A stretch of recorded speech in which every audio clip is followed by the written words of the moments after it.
Segundo exemplo, para a gente determinar os diagramas, eu trouxe um exemplo de uma carga distribuída. Então, mesma coisa, tudo se começa pelas reações de apoio. Então, nesse exemplo aqui, a gente tem uma viga biapoiada novamente, o vão dela 4 metros, e um carregamento distribuído ao longo desses 4 metros de 10 kN por metro. Tá? Então, no apoio A, eu tenho o apoio fixo, reação, então, a gente vai ter uma reação vertical VA, uma reação horizontal HA, e o apoio B, um apoio móvel, então, só tem uma reação vertical VB. Aplico as equações de equilíbrio, então, somatória das forças horizontais, só tem o HA, então, o HA é igual a zero. Próxima equação, somatória dos momentos. Escolhi o apoio A para fazer a somatória. Então, o que a gente tem de força girando? Para a gente fazer a somatória de momentos, toda vez que a gente tem o carregamento distribuído, a gente tem que lembrar que para fazer somatória, a gente tem que achar resultante. Tá? Então, o que é a resultante do carregamento? É a área desse carregamento. Então, o que a gente está enxergando aqui? Um retângulo. Como que é a área do retângulo? É base vezes altura. A base é o comprimento, são os 4 metros, e a altura é o valor da carga, né? Então, eu vou ter aqui, ó, uma resultante de 10 vezes 4, 40 kN. E aonde que a gente aplica essa resultante? Como é um retângulo, no centro geométrico desse retângulo, que no caso aqui ficaria exatamente no meio dos 4 metros. Então, fica aqui no 2 para cá e 2 metros para cá. Tá? E aí faz a somatória. Somatória de momentos no ponto A. Quem que a gente vai ter somando? O VA e o HA não entram porque está no ponto. Próxima força, a resultante do carregamento distribuído. 40. 40, ó, se eu fixar o ponto aqui e puxar o barbantinho, ele está empurrando para baixo, o giro vai se dar nesse sentido, ó, sentido horário. Então, negativo para gente, lembra?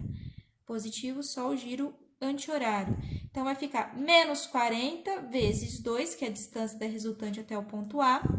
Próxima força, VB. VB é uma força vertical, apontando para cima, que está uma distância do ponto A de 4 metros. E o giro, ó, quando for girar em relação ao ponto A, como está apontando para cima, o giro vai ser anti-horário, então positivo. Então, fica mais VB vezes 4. E aí, a gente encontra, então, que o VB é igual a 20 kN. Para achar o VA, agora é só aplicar na somatória das forças verticais. Quem está para cima entra positivo. Então, a gente tem o VA mais o VB menos a resultante de 40, tá? Então, mais VA mais VB menos 40, a gente substitui aqui o VB que a gente encontrou por 20, e aí a gente encontra que o VA também dá 20 kN. Tá? Feito isso, próximo passo é a gente traçar os diagramas, certo? Primeiro de tudo que a gente tem que lembrar, o tipo de diagrama que a gente espera, né? Como que a gente vai ligar esses pontos que a gente vai encontrar aqui.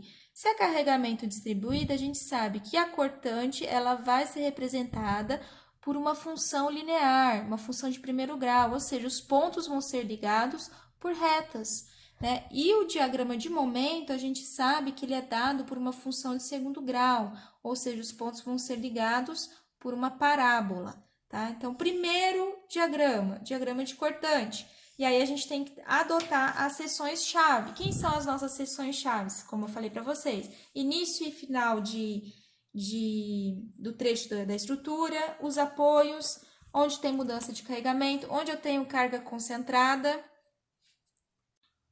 Então, nossas seções-chave, nossos pontos-chave vão ser o ponto A e o ponto B, que são apoios e início e fim de estrutura.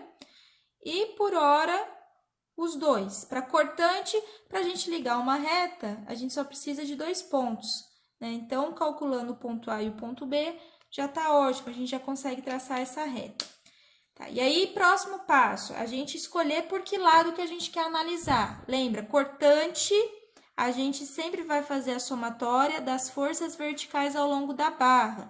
E a cortante, a gente tem que adotar um ponto de início e vir somando o restante da viga sempre no mesmo sentido, ou pela esquerda ou pela direita. A gente não pode ficar mudando o lado, tá? Então, se a gente adotar aqui, vir analisando pela esquerda quer dizer que eu vou iniciar o meu diagrama analisando o ponto A em direção ao ponto B.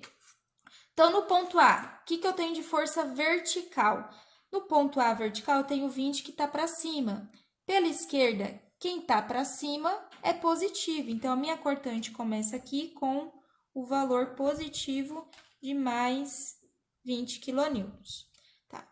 E aí, a gente falou, agora eu vou analisar o ponto-chave B. No ponto B, o que acontece?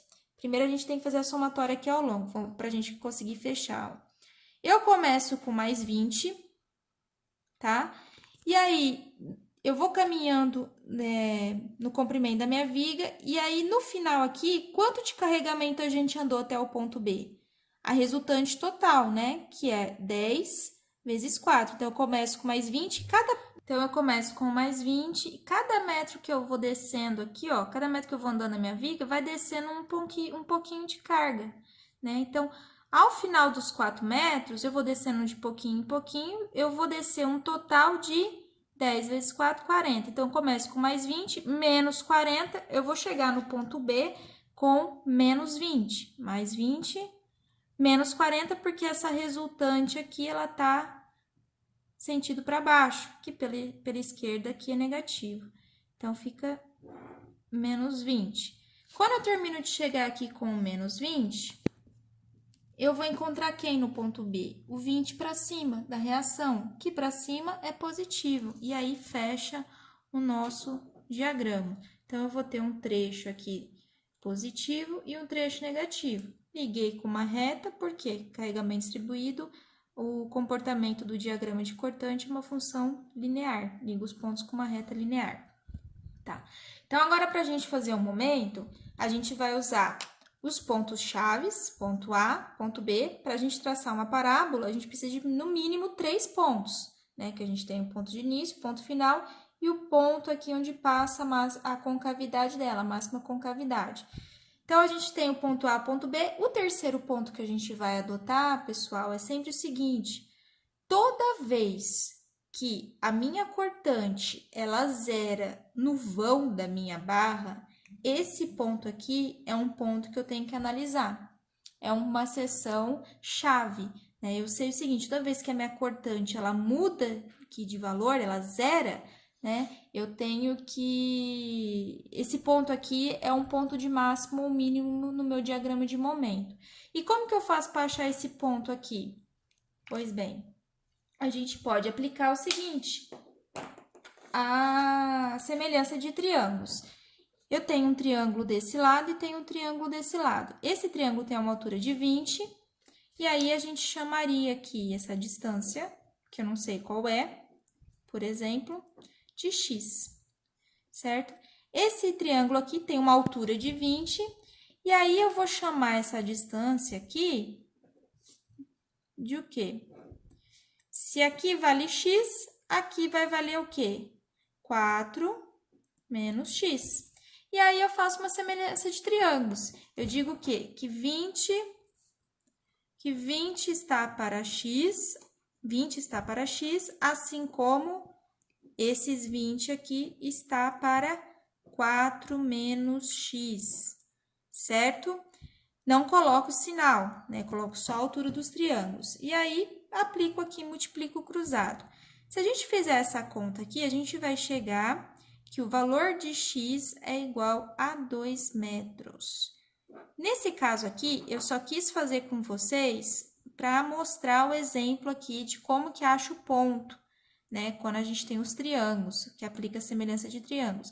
Mas a gente nem precisaria ter feito, porque toda vez que a gente olhar e ver que existem os dois triângulos aqui que a gente está analisando têm a mesma altura, quer dizer que esse ponto aqui está exatamente no meio do comprimento da minha barra. Então, eu já sabia onde que estava esse ponto. Ele está exatamente no meio dos 4 metros. Então, aqui x igual a 2 metros e aqui também vai ser 2 metros. Então, o nosso ponto C está aqui, ó, no meio da barra.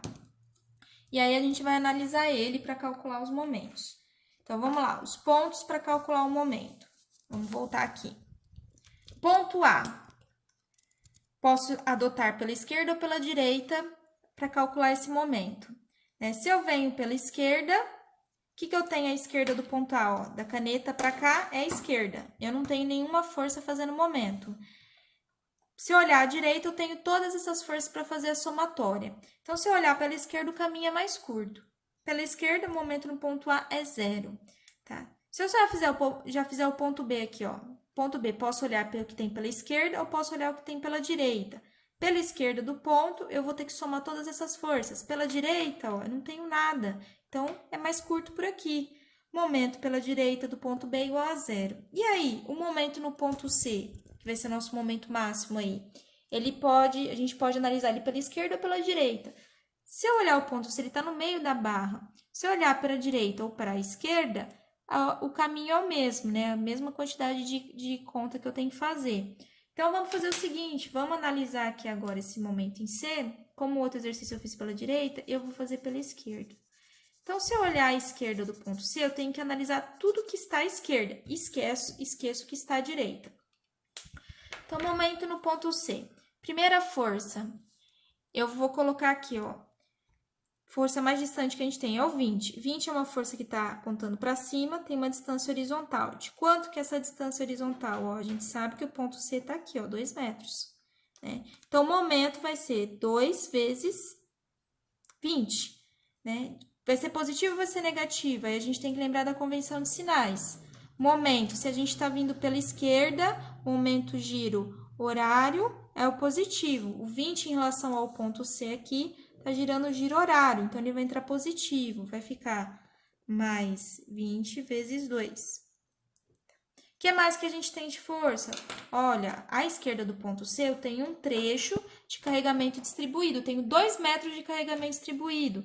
Então, eu tenho que achar a resultante do trecho que eu estou analisando. Se eu estou analisando aqui esse trecho, é um trecho que tem 2 metros. Qual que é a resultante nesse trecho aqui? Vai ser 2 vezes 10. Então, a gente vai ter aqui uma resultante, 2 vezes 10, de 20 quilonewtons. E onde que está essa resultante? No meio dos 2 metros, mesma coisa, ó.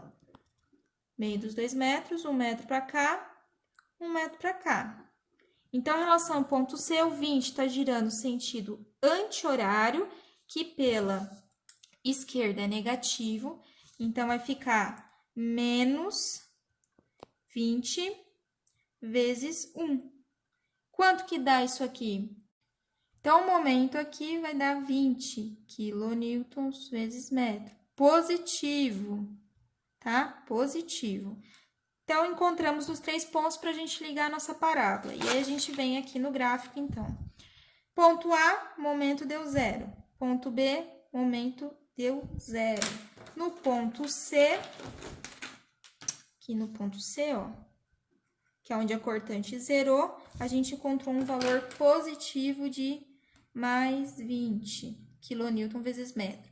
E aí, a gente vai pendurar nossa parábola. Nossa parábola fica pendurada nessa reta 0, 0, que são as extremidades, né? Que são os pontos de início e fim do carregamento. A parábola ela vai no comprimento do carregamento. E aí, o ponto máximo dela, a máxima concavidade dela, vai estar passando aqui no ponto C, com o valor de mais 20. Então, ela vem aumentando, a hora que passa aqui no 20, ela sobe reduzindo o valor. Positivo todo mundo, desenha para baixo.